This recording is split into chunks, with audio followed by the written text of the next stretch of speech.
Shut up and sit down. Hey folks, this is Tony Day, responding to the official announcement of the Sony a7 Mark IV.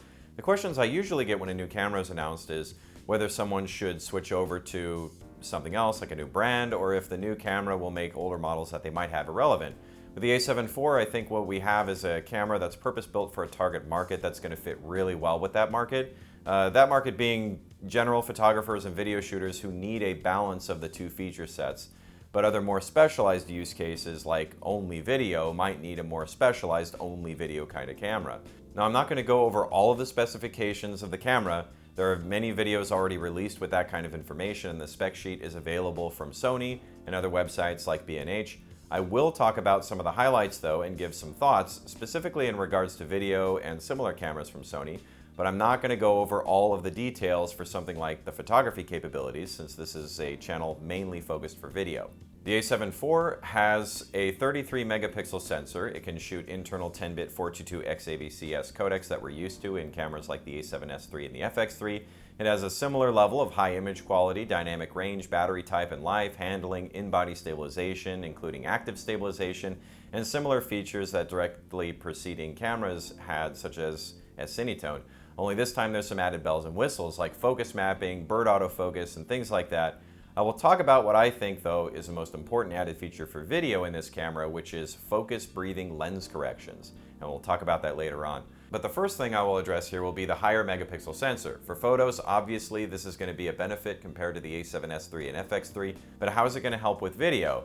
Well, we have access to a full width recording for 16:9 aspect ratio with a big downsample from those 33 megapixels, or around 7K, to 4K in 24, 25, and 30p. We should expect that the overall image quality will be higher than the a7S3 and the fx3 at those frame rates, but there are some downsides.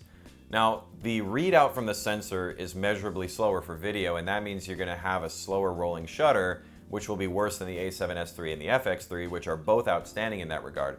This means that for higher quality recordings with a lot of camera motion or subject motion, you can expect that using the fx3, for example, will be much better, since we'll have less rolling shutter artifacts. Another downside of the higher res sensor is going to be that the a7 IV will have higher frame rate recordings that do exist, like 60p, but they're going to be cropped. Downsampling is always going to take more energy than a native 4K recording, so it makes sense that Sony has decided that it would give you a Super 35 crop for those 50 and 60p recordings. Some people have complained that there's a crop here, but honestly, I think that this is a fair trade-off considering the overall capabilities of the camera, and the price point of around $2,500 US makes it fair in my opinion.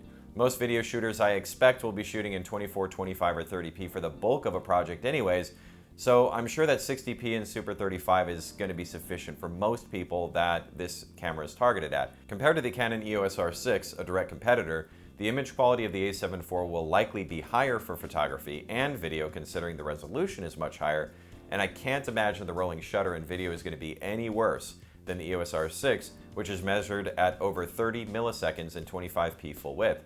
If you're worried about not getting RAW out of the a7 IV, then the camera is clearly not designed for you.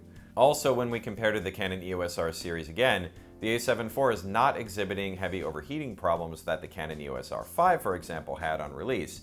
It evidently has the same or similar heat-sink systems as the a7S III, and according to everything that I've seen, the overheating with the camera is a non-issue for the kinds of productions that I expect this camera to be used on. There are plenty of videos online at this point that confirm this, so if you're worried about overheating, I think you can put your mind at ease. The most important new feature for video, in my opinion, is the focus breathing lens corrections. I think this is a great new addition that Sony has added, and I would imagine that other companies are going to copy this feature. Basically, this feature will digitally crop in a certain amount of the image in order to avoid seeing breathing when you focus a lens during video recordings. You can of course do this in post-production, but I would rather have this kind of fix done in camera if possible for my purposes. I always have lens corrections turned on for video, for distortion and aberration, so having this in addition that I can toggle on and off would be great. Even though you're going to lose a few millimeters on a lens focal length by doing this, I think it's totally going to be worth it. Now, I'm not sure if at this point it's only going to be for Sony branded lenses, but my hope is that other companies like Tamron, Tokina, and Sigma are going to utilize this as well. I would be buying a Sigma 35 f2 Contemporary tomorrow if I knew that I would be able to use this feature. Regarding the focus mapping, I don't know how useful this will be, honestly. I will have to try it out at some point, but it's not something that I can see myself using very much right now. What is the use of this camera? Does it replace an FX3 or an a7S3 or any other camera that you might have? Well, I'm going to say this. I think that this camera would replace any other Sony Alpha camera you might own for video, except for the A1, a7S3, and the FX3. If you're needing a hybrid camera, it will replace most models except for the Alpha 1. If you're going to ask if you should change brands, that's up to you. I'm not going to make a video on that. You figure that out for yourself. For video purposes, I want to make sure it's clear that I still think that the a7S3 and the FX3 are the better choices for a number of reasons. First of all, they have 120p and they offer full or close to full width readout in all the frame rates, which means you have more utility of that large format 135 sensor in all the frame rates. The a7S3 does not have the FX3 power zoom rocker, and neither does the a7 IV. Also, the readout speeds are much faster with the a7S3 and the FX3, so if you're worried about rolling shutter artifacts, those cameras are going to be better than the Sony a7 IV. I can go on about how I think the design of the FX3 is much better suited for video, but I know some people disagree with me about that, so you're going to have to figure that out for yourself.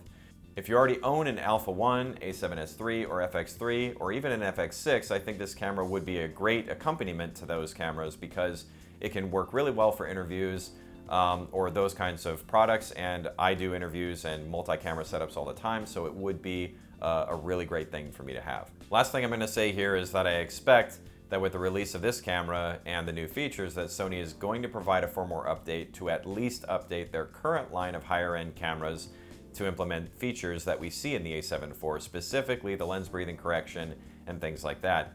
It would be nice to have things like waveforms and no noise reduction XAVC codecs, but we're going to have to see if we'll get things like that too. That's all I have to say at this point. Thank you so much for watching, and please be sure to like and subscribe, and please also consider becoming a patron by going to patreon.com/TonyDay. Again, I hope you enjoyed this video and it helped you out a bit, and I will see you next time.